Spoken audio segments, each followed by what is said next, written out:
ओम नमः सदेभ्यः। ओम नमः सदेभ्यः। ओम नमः सदेभ्यः। मंगलम भगवान वीरो मंगलम गौतमो मुनि मंगलम कुंद कुंदाद्यो जैन धर्मोस्तु मंगलम सर्वमंगल मांगल्यम सर्वकल्याणकारकं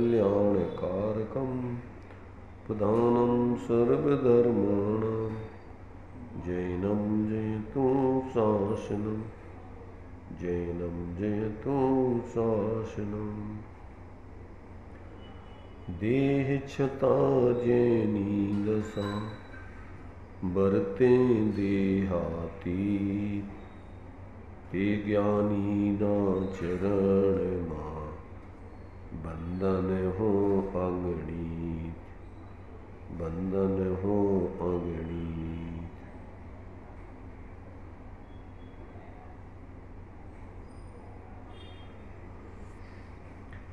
बराक सरिता श्रीमद् राजचंद जी के वाक्यों का संकलन जिसमें किया गया है उसके माध्यम से अपनी चर्चा यहाँ चल रही है। अभी 85 नंबर तक के वाक्यों की अपनी चर्चा हो गई थी। आगे के वाक्यों के बारे में थोड़ा अपन विचार करते हैं।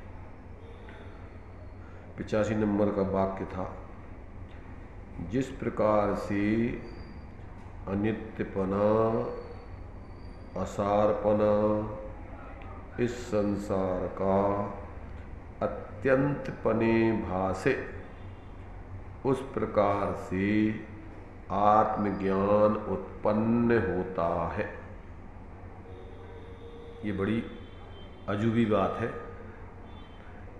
कि संसार की अनित्यता असारता अत्यंत पने भासे,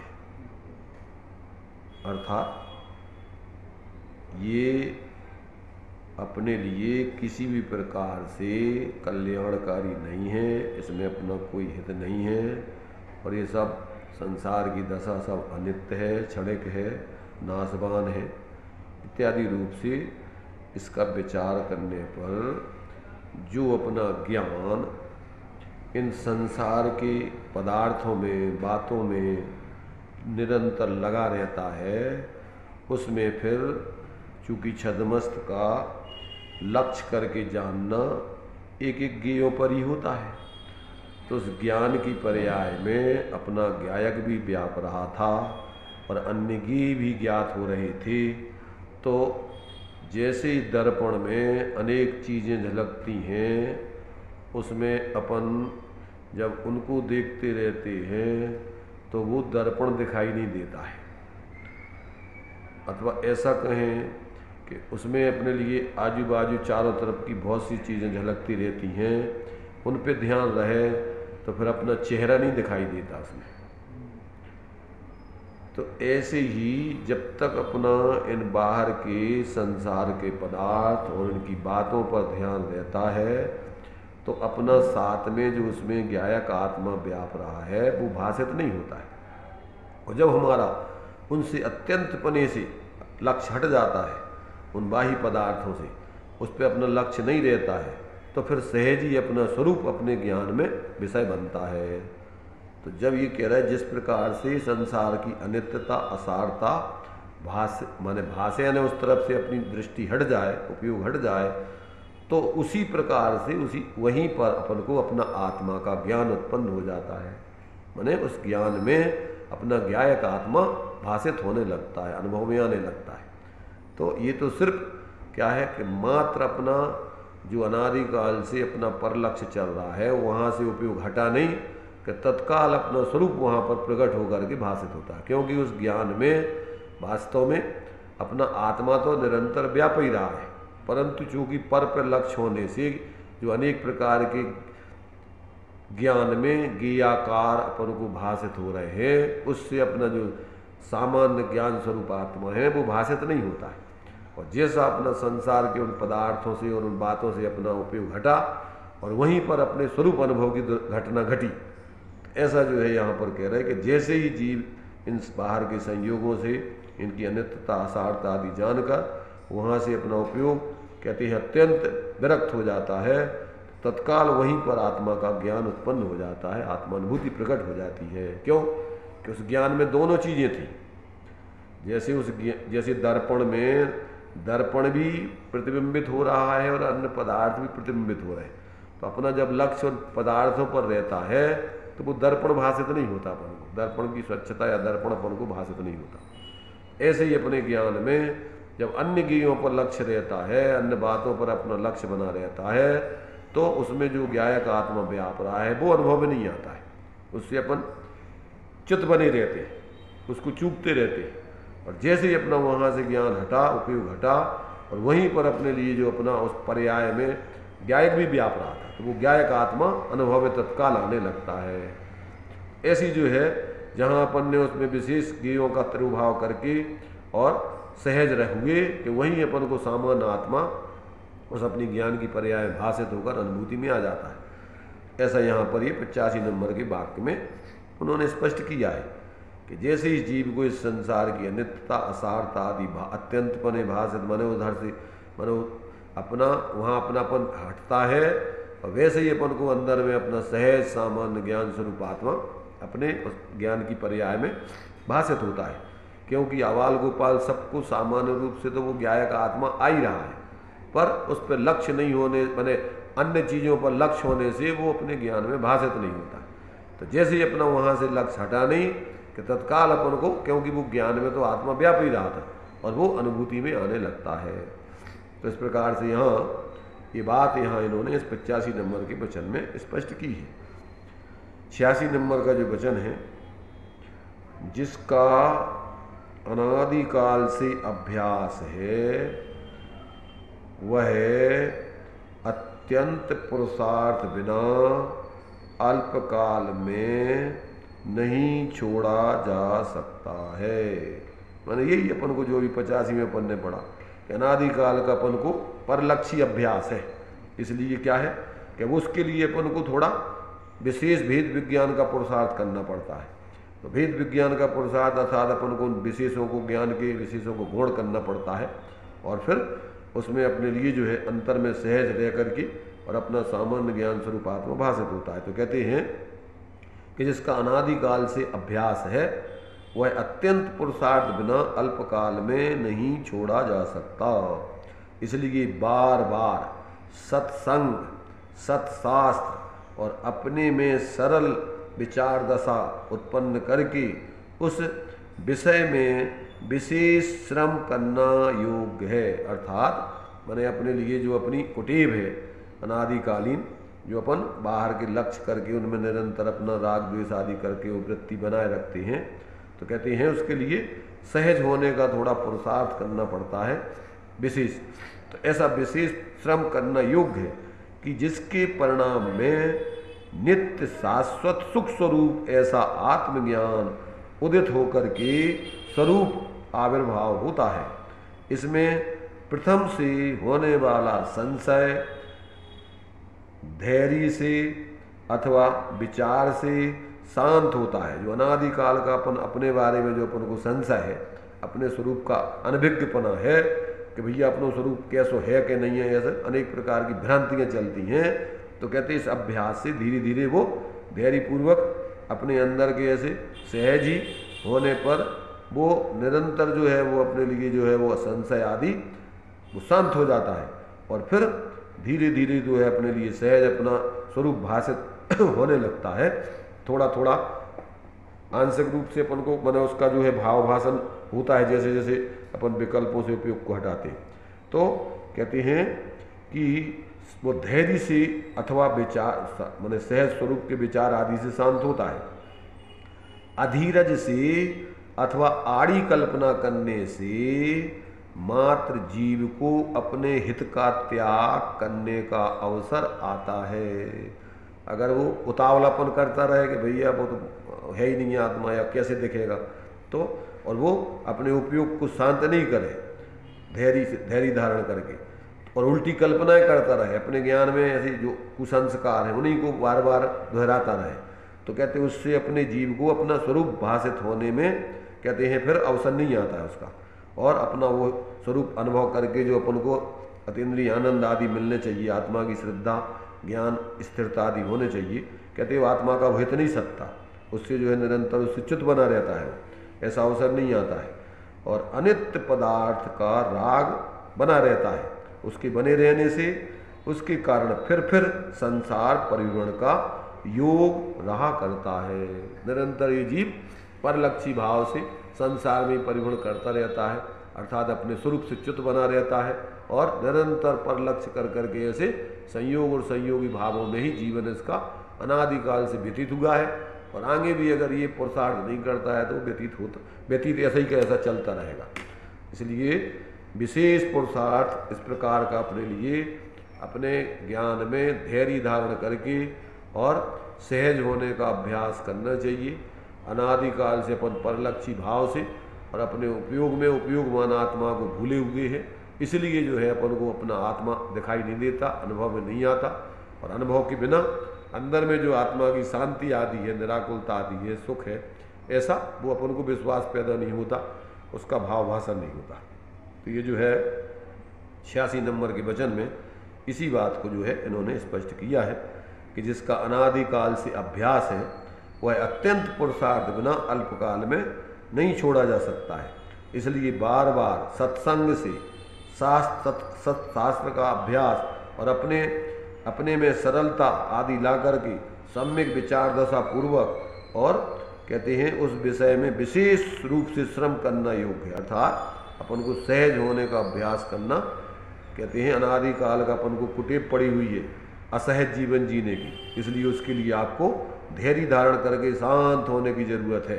तो बार बार जो अपन को कि भैया मैं शांत निराकुल हूँ, ये अशांति ये विकल्प मेरा स्वरूप नहीं है, सहज ज्ञान स्वरूप हूँ, ऐसा बार बार अपने स्वरूप का लक्ष्य करके उसकी भावना भा करके आत्म भावना भावते जीव अपने स्वरूप पूर्वक संपूर्ण मोह से विकल्पों से रहित होकर के ऐसे और उस अपने वास्तविक स्वरूप को उपलब्ध करता है। आत्म भावना भावते जीव रहे निर्वाण का मतलब वही है, पर निरपेक्ष अपने स्वरूप की सिद्धि ऐसा उसको हो जाती है। तो ऐसा जो है यहाँ पर कहते हैं जब तक ये जीव इस प्रकार से विशेष उसका सहज होने का अभ्यास नहीं करता है तब तक वो अपने नित्य शाश्वत सुख स्वरूप ऐसे आत्मज्ञान से बहिर्मुख बना रहता है, उसका आविर्भाव नहीं होता है, माने वो प्रकट अनुभव में नहीं आता है। तो इसमें सबसे पहले प्रथम जो अपन को अनेक प्रकार का स्वरूप के बारे में संशय आदि है उसको धैर्य से सम्यक विचारों से शांत करना चाहिए, और उसमें अधैर्यपना नहीं लाने चाहिए। उल्टी कल्पना करके कह रहे भैया है कि नहीं है पता नहीं क्या होगा, ऐसी उल्टी अपनी मिथ्या कल्पना करके अपने आत्महित के मार्ग से च्युत नहीं बने रहने चाहिए। इस प्रकार से जो जीव ऐसा सम्यक पुरुषार्थ करके अपने स्वरूप की आराधना करता है, नियम से उसके संसार परिवर्ण का योग समाप्त होकर के और अपने स्वरूप की सिद्धि होती है। ऐसा जो है 86 नंबर के इस वचन में इन्होंने स्पष्ट किया है। 87 नंबर का वचन है, जहाँ तक बने वहाँ तक तृष्णा ओछी करना चाहिए। क्या करना चाहिए? अपन पढ़ते ना, दाम बिना निर्धन दुखी तृष्णावश धनवान। तो वास्तव में देखा जाए तो क्या है कि दाम बिना, दाम का तो ये उपचार का कथन है, वास्तव में क्या है कि ज्ञान बिना निर्धन दुखी और ज्ञान बिना ही धनवान, कहूँ न सुख संसार में सब जग देखो छान। जब तक जीव को ऐसा अपना आत्मज्ञान नहीं होता तब तक वो मिथ्या कल्पना है कि हमारे पास पैसा नहीं है, ये नहीं है, वो नहीं है, उससे दुखी मानता है। ये तो झूठी कल्पना है, इससे दुखी नहीं है। वो तो आत्मज्ञान नहीं होने से, स्वरूप अनुभव नहीं होने से दुखी है। जहाँ स्वरूप अनुभव होता है वहाँ उसके दुख है ही नहीं स्वरूप में। दुख तो काल्पनिक है, मिथ्या है, मोहजनित है। इसलिए ये कहते हैं ये अपन को ऐसी मिथ्या तृष्णा अपन को तत्व अभ्यास के बल से सत्संग आदि से छीण करने चाहिए, समाप्त करने चाहिए। अगर ये नहीं करेंगे तो जन्म जना मरण कहते निरंतर इस जीव के फिर चलते रहते। तो यहाँ कहते हैं जहाँ तक बने वहाँ तक तृष्णा ओछी करना चाहिए। जन्म जरा मरण किसकी है? कि जो तृष्णा रखता है, जन्म जरा मरण किसके होते हैं?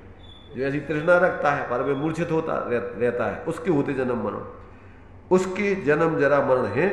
इसलिए जैसे बने तैसे पर की मूर्छा, तृष्णा, आसक्ति आदि तत्व ज्ञान के बल से, सत्संग आदि से, अपने स्वरूप की भावनाओं से छीण करके और ऐसे अपने उस सत्स्वरूप शाश्वत आत्म तत्व का अनुभव करने का पुरुषार्थ करना चाहिए निरंतर।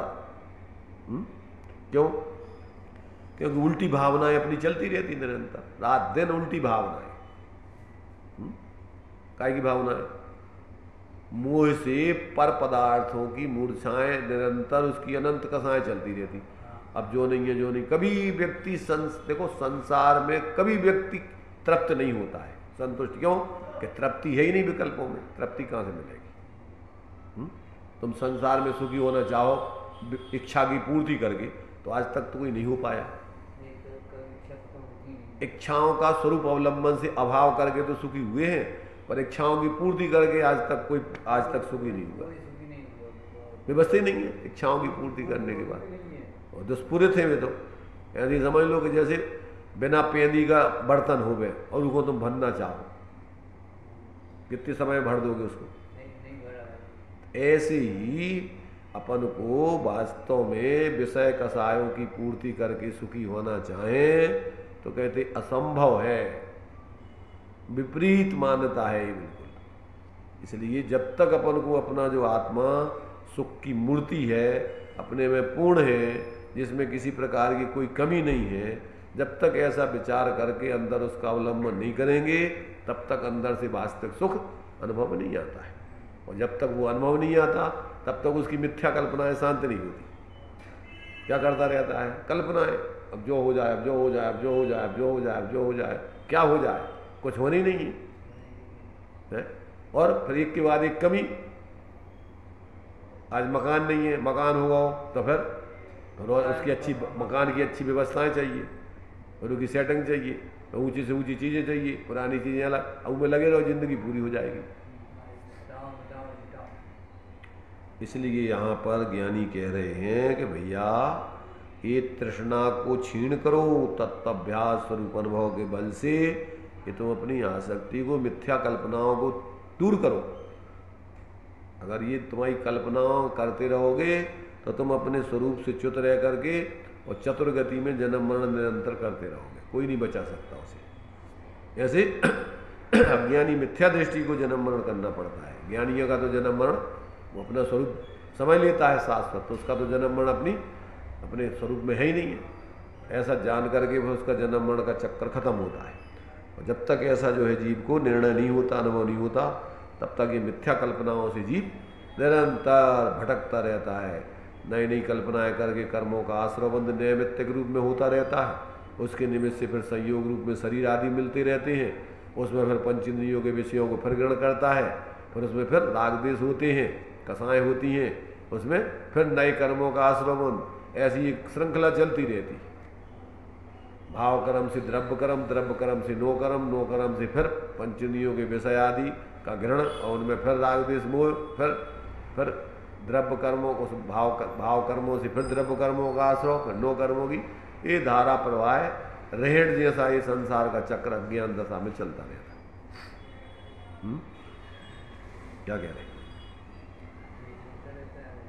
बस इसी रेहड़ में घूमता रहता है, मिलता जुलता कुछ नहीं है, भ्रम में पड़ा रह कर। ऐसा जो है एक एक वचन में जो है जैसे बने तैसे जीव अपनी मिथ्या कल्पनाओं का त्याग करके अपने उस सत्स्वरूप आत्मा की तरफ लक्ष्य ला करके उसका अनुभव करे।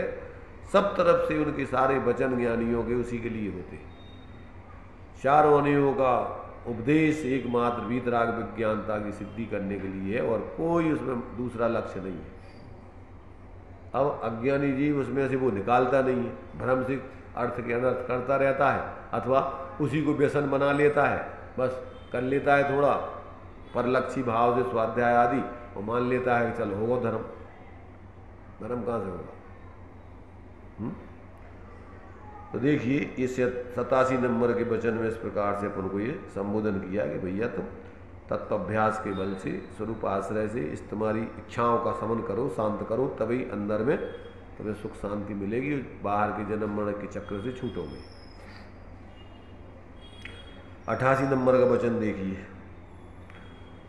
जन्म जरा मरण आदि दुखों से सारा संसार असरण सर्व प्रकार से जिसने संसार की आस्था छोड़ी उसी ने आत्म स्वभाव को पाया और निर्भय हुआ। क्या कहा? सारा संसार जन्म जरा मरण आदि दुखों से असरण महसूस करता है, रात दिन असरण और दुखी अपने को अनुभव करता है। इस अनित्य संसार में कैसे सुखी हो जाएगा? परलक्षी भाव से कैसे सुखी हो जाएगा? तो कहते हैं अज्ञानी जीव निरंतर इस असरण संसार में क्या करता रहता है? जन्म मरण आदि के चक्र लगाता रहता है। अब कहते हैं उसका भाव किसने किया? कहते सर्व प्रकार से जिसने संसार की आस्था छोड़ी, सभ्यद संसार सारा, या में सुख ना ही लगा रहा है, जिसने ऐसा निर्णय करके और उस तरफ से रुचि छोड़ दी, हटा दी कि यहाँ कहीं कोई सुख नहीं, हटाओ यहाँ से, इस तरफ से अपन अपने हट जाओ, उसको नहीं हटाना है। किसको हटाना है? नामुमकिन है कि दुनिया अपनी मस्ती छोड़ दे, तुझे ही वाजिब है कि तू ये गंदी बस्ती छोड़ दे, तू उधर से हट जा, तू अपने उपयोग को वहाँ से हटा ले, तो फिर तेरे जीवन में कोई समस्या ही नहीं है। इसलिए कहते हैं कि सर्व प्रकार से जिसने संसार की आस्था छोड़ी उसी ने आत्म स्वभाव को पाया और वही निर्भय होता है। सम्यक दृष्टि सात भय से रहित हो जाता है। अब वो अपने को शाश्वत ज्ञान स्वरूप अनुभव करता है, तब उसको काय का भय, न मरण, न वेदना, न आकस्मिक आदि आदि जितने भी भय हैं। कितने भय हैं? कौन कौन से?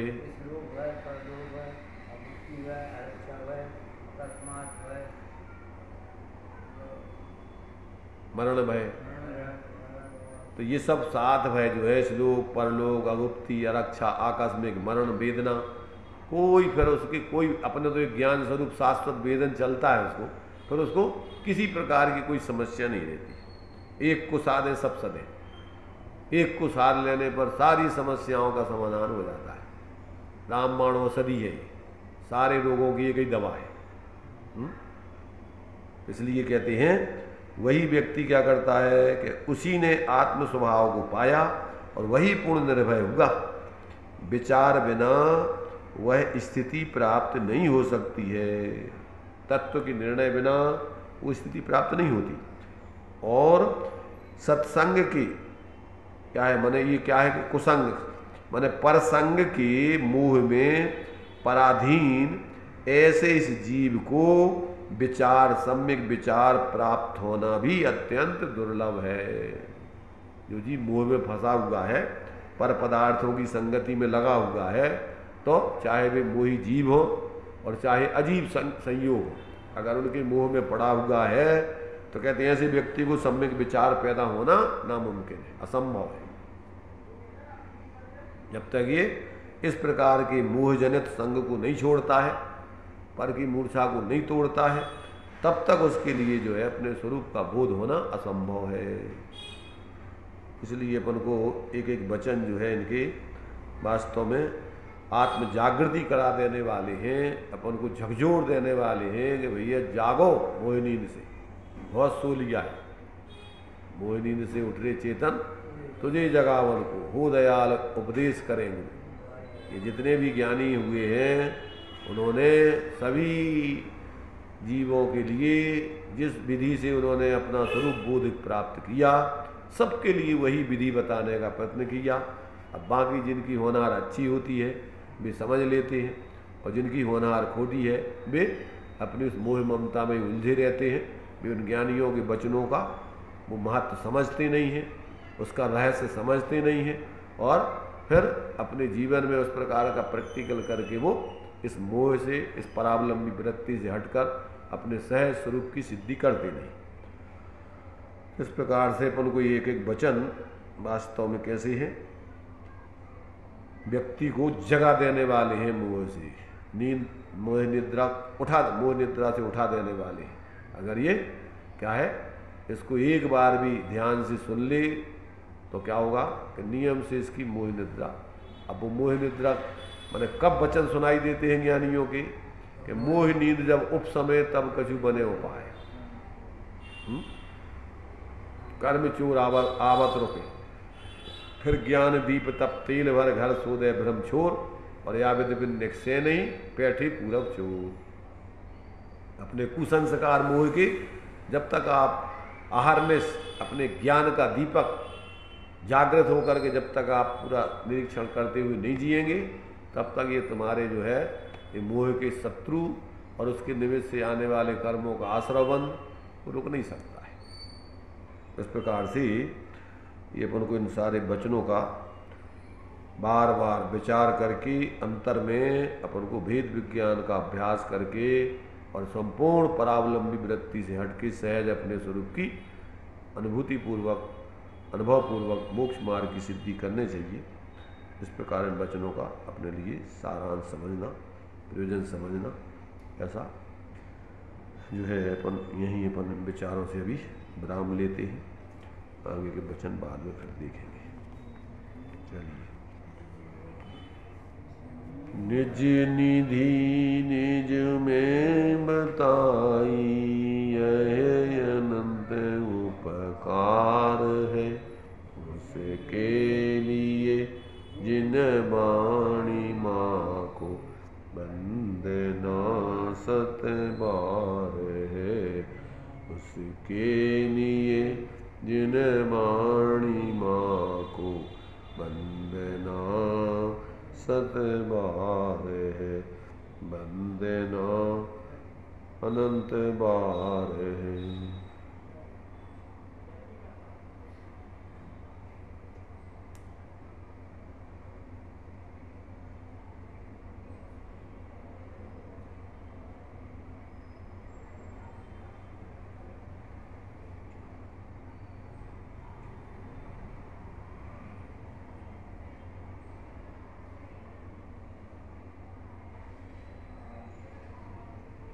द्वादशांग दिनवाणी माता की, पंच परमेष्टि भगवंतों की।